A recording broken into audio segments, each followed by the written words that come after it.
విద్యాధ్యయన దానాన్ని తపస్సత్యం క్షమోదమః. తపస్సు చేసుకోండి. స్వామి తపస్సు అంటే భయం కదా, మీరు సర్వసంగ పరిత్యాగులు కదా, అన్నీ వదిలేసినారు, అరణ్యానికి పోయినారు కదా, మేము గ్రామంలో ఉన్నాం కదా స్వామి, మేము ఎలా తపస్సు చేసేది అని మీకు సందేహపడవచ్చును. మీకు సందేహం కలిగి తపస్సు అంటే భయాందోళన కలుగుతుంది. గృహస్థులు గృహస్థాశ్రమ ధర్మాన్ని కరెక్ట్గా పాటిస్తే అది తపస్సు అవుతుంది. బ్రహ్మచారి గురు శుశ్రూష చేస్తూ బ్రహ్మచర్య ధర్మాన్ని పాటిస్తే అది తపస్సు అనబడుతుంది. వానప్రస్థులు వానప్రస్థాశ్రమ ధర్మాన్ని కరెక్ట్గా పాటిస్తే అది తపస్సు అనబడుతుంది. సన్యాసులు సన్యాసాశ్రమ ధర్మాన్ని కరెక్ట్గా పాటిస్తే అది తపస్సు అనబడుతుంది. అందుకోసమే మలయాళ స్వాముల వారు యతీనా ప్రశవో ధర్మ నియమో వనవాసినాం దానమేవ గృహస్థానాం శుశ్రూష బ్రహ్మచారిణాం. ఈ చతుర్విధాశ్రమస్తులు ఎట్టి ధర్మమును పాటించాలంటే సన్యాసులైనటువంటి వారలు యతీనా ప్రశవో ధర్మ యమ నియమ ఆసన ప్రాణాయామ ప్రత్యాహార ధారణ ధ్యాన యమ నియమ ఆసన ప్రాణాయామ ప్రత్యాహార ధారణ ధ్యాన సమాధి అష్టాంగ యోగములు అభ్యసించాలి సుమా. యతీనా ప్రశవో ధర్మ అనే ప్రత్యయాన్ని అక్కడ చేర్చినారు. యతీనా ప్రశమో శమః దమః ఉపరమః తితిక్ష శ్రద్ధ సమాధానం సాధన చతుష్టయ సంపత్తి కలిగి ఉండాల.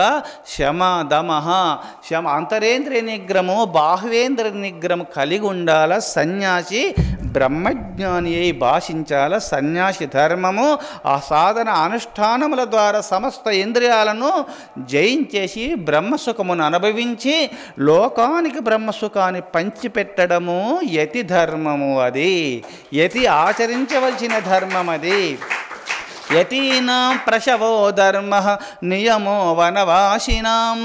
వనే చరతీతి వానప్రస్థః.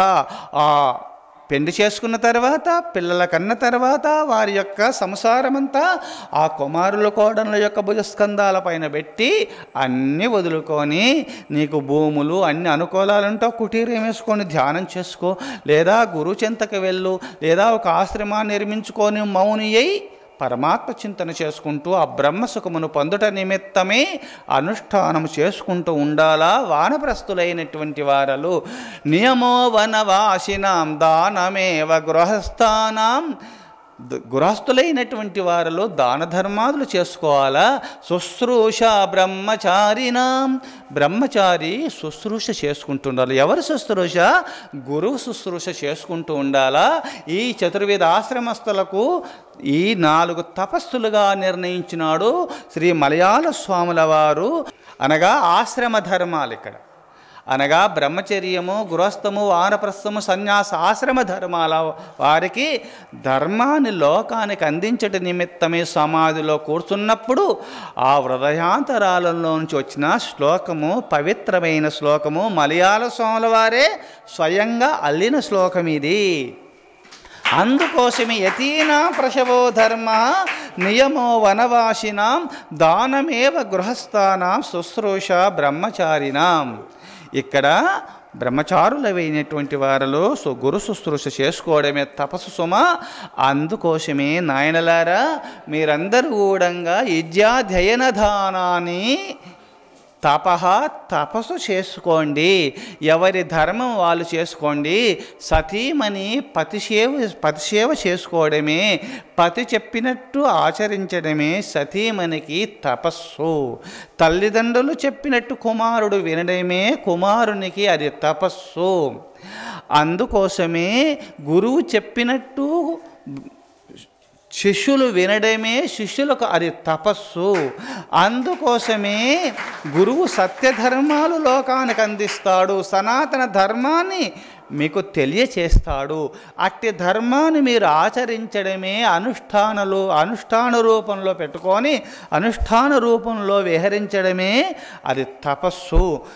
శ్రవణం మననం నిధిధ్యాసనం. శ్రవణం చెయ్యండి, అది మననము చేసుకోండి, ఆచరణలో పెట్టుకోండి. ఆ సర్వేశ్వరుని యొక్క కరుణాకటాక్షాన్ని పొంది తీరుతారు. ఆచరణలో పెట్టుకున్నప్పుడే ఆ భగవంతుని కరుణాకటాక్షాన్ని పొంది తీరుతారు. బాగా వినాలా, దాన్ని మననం చేసి ఆచరణలో పెట్టుకున్నప్పుడే ఆత్మసాక్షాత్కారము, నీలో ఉన్న చైతన్యమైన పరబ్రహ్మము నీకు సాక్షాత్కరిస్తాడు. అనుష్ఠానం వల్లనే ప్రాప్తిస్తుంది. అందుకోసమే నాయనలారా, సర్వేశ్వరుడు మీకు సాక్షాత్కరించాలంటే ఆ సర్వేశ్వరుని కృప పొందాల, మేము భగవంతుని కరుణాకటాక్షాన్ని పొందాల స్వామి, అట్టి వ్రతములు మాకు చెప్పండి అని శిష్యులు ప్రశ్నించగా వేదవ్యాస భగవానుల వారు లోకానికి అందించిన దివ్య సందేశము.